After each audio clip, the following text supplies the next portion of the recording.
Comment instaurer un bon dialogue dans ton couple, partie 3 sur 4.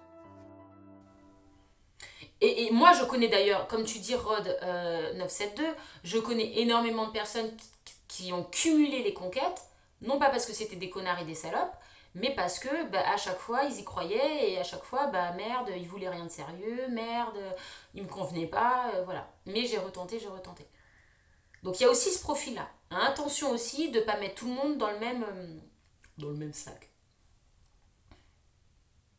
Quelqu'un de pas stable selon toi. Pour être stable, il faut être deux. Il faut être deux. Alors, tu connais pas son ex. Est-ce que son ex était stable? Si elle n'est pas stable, il a beau être stable, la relation sera instable. Tu vois ce que je veux dire? Mais je comprends ce que tu veux dire. Alors, tu peux te dire, putain, lui, il veut papillonner et tout. Mais peut-être aussi qu'à ce moment de sa vie, il voulait papillonner et quand il te rend compte, il a envie de se poser. Parce que tu lui donnes envie de se poser aussi, parce que peut-être qu'il a rencontré des nanas qui lui donnaient pas envie de se poser, ou il était à un moment de sa vie où il était étudiant, il n'avait pas envie de se poser, et puis là, bim, il a un boulot, il a envie de se poser. Tu vois, tu sais pas. Ou il a eu, je sais pas, il a perdu sa mère il y a un mois, il s'est dit putain, je veux que ma mère soit fière de moi, là maintenant je vais me poser. Tu vois ce que je veux dire? À un moment donné, il faut creuser les gars. Sinon, vous risquez de passer à côté d'un partenaire, un ou une partenaire intéressante, parce que vous vous basez sur des faux critères. Avoir eu plusieurs conquêtes n'est pas forcément synonyme d'être un connard ou une salope. Ça, c'est important. Et si vous ne me croyez pas, discutez-en avec un psychologue. C'est ça, moi en fait, la seule chose que je peux vous dire, vous croyez ce que vous voulez, et si vous me dites, moi, Jess, il est hors de question que je sorte avec un mec qui a eu 30 conquêtes avant moi, c'est ton problème. Enfin, tu vois ce que je veux dire? C'est pas à moi de te dire ce que tu as à faire. Par contre, la seule mise en garde que je vais te dire, c'est attention à ne pas passer à côté de quelqu'un de bien. Parce que peut-être que c'est une personne bien. Mais si tu te bases uniquement sur ça pour juger de si c'est une personne bien ou pas, pour moi, c'est pas suffisant. D'accord? Oui, oui, mais tu vois, WhatsApp, tu dis comme moi, vous êtes nombreux. Moi, je sais, j'ai eu. Il y en a qui me disent, mais pourquoi tu dis ci, pourquoi tu dis ça? Tout ce que je dis, c'est basé sur des faits réels. Depuis 2018, j'exerce, d'accord? Je travaille depuis 2018. Vous pensez bien que j'ai vu des centaines et des centaines de couples. Ou de centaines de personnes. Discuter avec beaucoup de monde. Donc tout ce que je vous dis, c'est basé sur des témoignages. Des gens qui ont eu plus de 10 conquêtes, c'est extrêmement courant. Hommes et femmes. Très courant. Et c'était pas des salauds, c'était pas des salopes. Vraiment. Leur problème ne venait pas d'infidélité ou quoi. Le problème dans leur couple, ça venait, l'éducation des enfants. C'était pas des salopards. D'accord? Donc ça, c'est très très important pour moi de se rendre compte qu'est-ce qui est un vrai critère d'un faux critère. Maintenant, même si tu as conscience que c'est pas un vrai critère, si pour toi c'est un critère important, il y en a qui disent moi je veux sortir qu'avec des blondes. On est bien d'accord, être blond ne garantit pas que c'est quelqu'un fait pour toi. C'est un faux critère. Au pire, tu prends une brune et de temps en temps tu demandes de se colorer en blonde si c'est ton kiff, tu vois. Mais c'est dommage de jeter quelqu'un parce qu'il est blond. Et pour moi, c'est aussi ce critère-là, c'est aussi superficiel que la couleur de cheveux. Et ce serait dommage. Maintenant, même si c'est dommage, c'est ton choix. Si tu as envie que ce soit ton critère, c'est ton critère. Je juge pas. D'ailleurs, je n'ai jamais jugé personne. Voilà, je vous donne mon avis sur les choses. Après, bien sûr, vous êtes tous libres de faire ce que vous voulez. Connasse méchante, humiliante, dénigrante, moqueuse, qui me détruisent. Qui me détruisent, ça me dégoûte.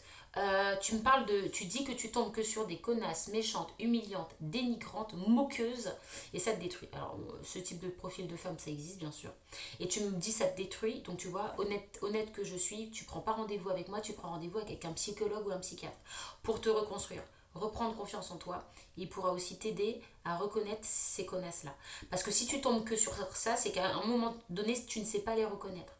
Je dis pas que tu es coupable, je dis pas que tu dois culpabiliser, je dis juste que tu vois, tu as un axe d'amélioration pour ne plus tomber sur ces nanas-là. Peut-être que tu les reconnais pas, qu'elles arrivent trop à t'embobiner, etc. Donc tu vois, ça peut valoir le coup déjà de prendre une psychanalyse avec un psychiatre ou un psychologue pour te reconstruire, aller de l'avant, guérir parce qu'elles t'ont détruit.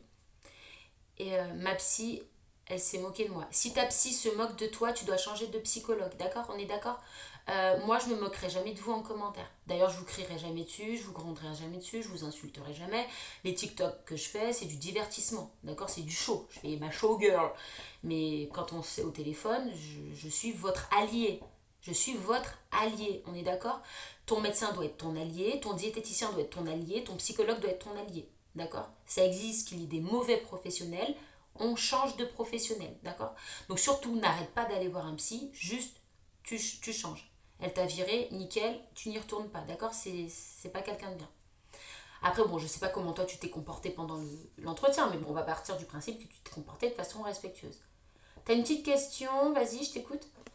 D'ailleurs, ne demandez pas, quand vous avez des questions, ne me dites pas est-ce que je peux poser ma question. Vous posez la question, j'y réponds.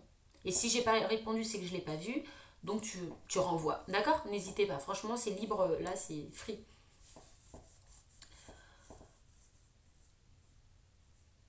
1m90 ou 70. Je comprends pas ta question. Il y a rien, donc je peux pas y répondre. Voilà. Donc, vraiment, prenez soin de vous. N'hésitez pas à prendre rendez-vous avec moi si vous voulez discuter plus en privé. Et surtout discuter de vive voix avec moi parce que du coup, je vous appelle. C'est un appel téléphonique d'une demi-heure ou d'une heure. Le lien est dans ma bio. Vous allez sur mon site medsigne.com. medcygne.com. Dans la rubrique inscription et contact. Et vous choisissez soit la formule solidaire, 30 minutes d'appel, ou solidaire plus pour 1 heure d'appel. D'accord? Vous verrez, les tarifs sont très très abordables. Les love coach sont en général 2 à 3 fois plus chers que moi. Je suis en couple depuis 14 ans. Depuis 2 ans, ma femme n'est plus motivée pour avoir des rapports.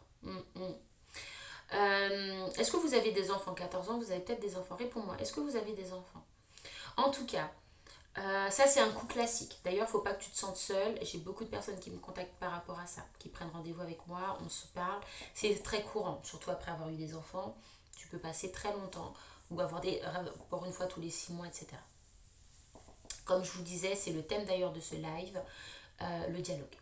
Il va falloir en parler, mais en parler sans être accusateur, sans être dénigrant, sans 2 enfants. Souvent, l'arrivée des enfants, c'est une vidéo qui va bientôt sortir, l'arrivée des enfants peut aussi casser la libido, parce qu'on est fatigué, parce qu'on a la flemme, parce que des fois, la femme va plus se sentir mère que femme.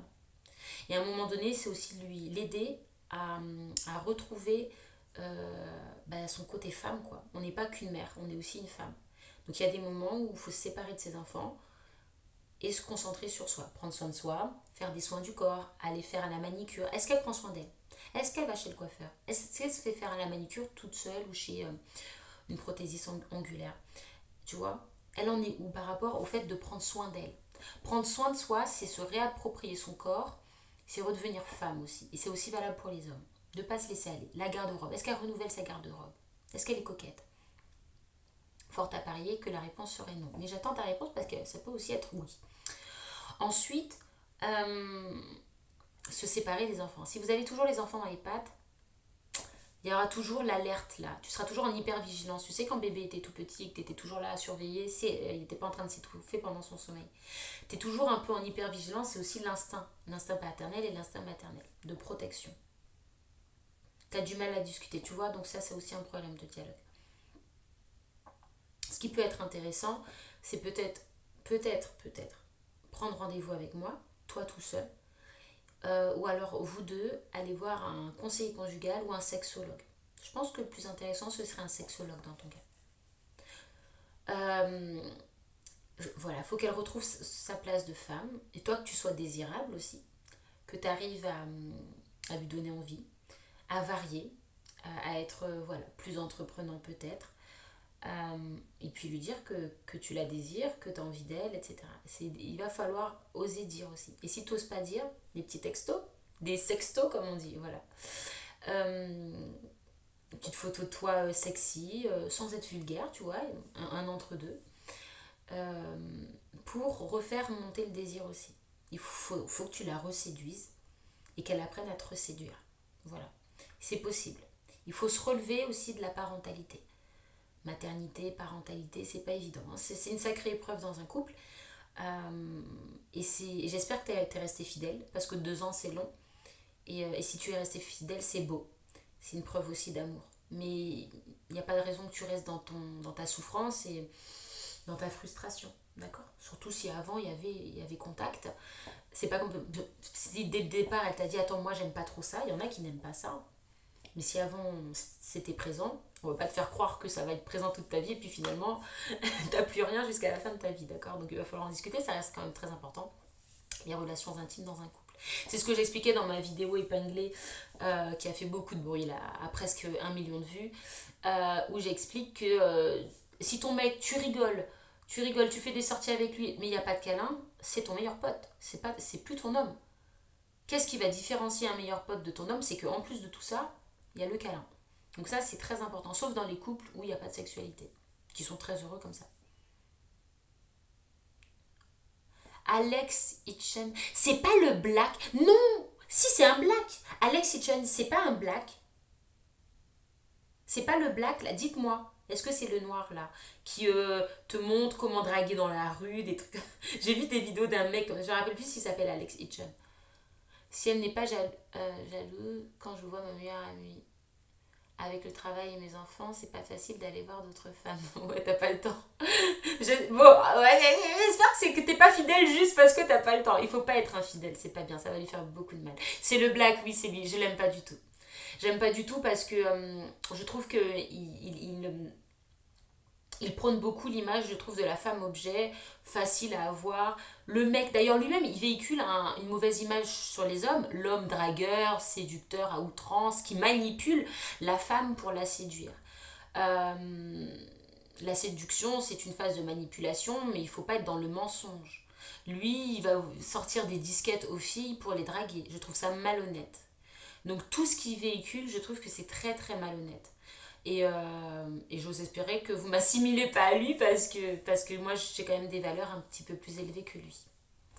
D'ailleurs, je ne pense pas qu'il soit en couple, je ne pense pas. Moi je suis en couple depuis 9 ans et on a un enfant de 2 ans.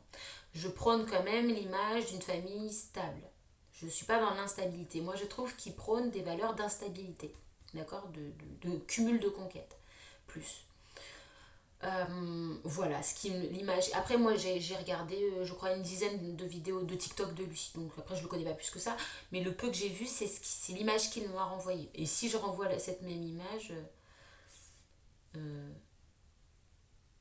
il est en couple. Il renvoie pas l'image d'un homme fidèle, en tout cas, ou d'un homme stable, hein. Après, peut-être qu'il est en un couple libertin. Il y a des couples libertins, c'est vrai. Peut-être qu'il est en couple libertin. Et là, c'est autre chose. Après, moi, par exemple, je prône pas le libertinage. Je suis pas contre. Je vais d'ailleurs faire des vidéos pour aider les couples libertins qui rencontrent aussi d'autres problématiques, des problématiques de couple et puis d'autres problématiques de manière générale liées au libertinage. Mais moi, je suis pas libertine et je vais pas vous prôner ça. Peut-être que lui, il est dans un couple libertin et du coup, c'est pour ça. Ou alors, il veut juste faire du buzz, hein. Ça peut être le mec hyper stable dans sa vie, juste il a compris qu'en faisant ce genre de vidéo, ça buzzait. Tu vois ce que je veux dire? C'est comme Thibaut InShape, moi je peux pas me le piffrer. Bon, là il fait des vidéos un peu plus intéressantes, mais en 2017, quand je regardais ce qu'il faisait, il était là, ouais, les meules pour parler des seins, des machins. Je trouvais qu'il était très argotique, très vulgaire, quoi. Mais ça marchait. C'est ce qui lui a permis d'être connu. Il a proposé aux gens ce que les gens voulaient voir. Et peut-être que finalement c'est ce qu'il fait. Soit ce que je veux dire, c'est que moi je juge le travail qu'il fait, mais je juge pas la personne. Il y renvoie cette image-là, mais peut-être qu'il n'est pas du tout comme ça. Il faut toujours aussi prendre du recul et se dire, mais attends, c'est que l'image des réseaux sociaux. Donc voilà, en tout cas, son travail sur les réseaux sociaux ne me plaît pas. Voilà, si je dois être un petit peu plus précise. Le libertinage a sauvé ton couple et t'es pas la seule à le dire. C'est aussi pour ça que je vais faire des vidéos sur le libertinage, parce qu'il y en a beaucoup des gens qui sont libertins, et ils ont le droit aussi d'avoir des conseils, et surtout ils ont aussi le droit de ne pas être jugés. C'est pas parce que moi, la polygamie ou le libertinage ne me correspond pas que je vais le diaboliser. Tout comme ce que je vous disais, j'ai fait une vidéo sur l'infidélité, il y a plein de gens qui croyaient que j'étais pour l'infidélité. Il y en a même qui ont dit, c'est sûr, elle est infidèle. Alors qu'il n'y a pas plus honnête que moi, vraiment. C'est pas parce que je suis fidèle que je peux pas parler d'infidélité. Et c'est aussi ça, être professionnel, c'est aussi parler de choses avec lesquelles tu n'es pas, entre guillemets, d'accord personnellement. Mais humainement, je n'ai pas à juger. D'ailleurs, je ne considère pas que quelqu'un de libertin soit taré, soit fou, soit... C'est un choix de vie différent. C'est tout.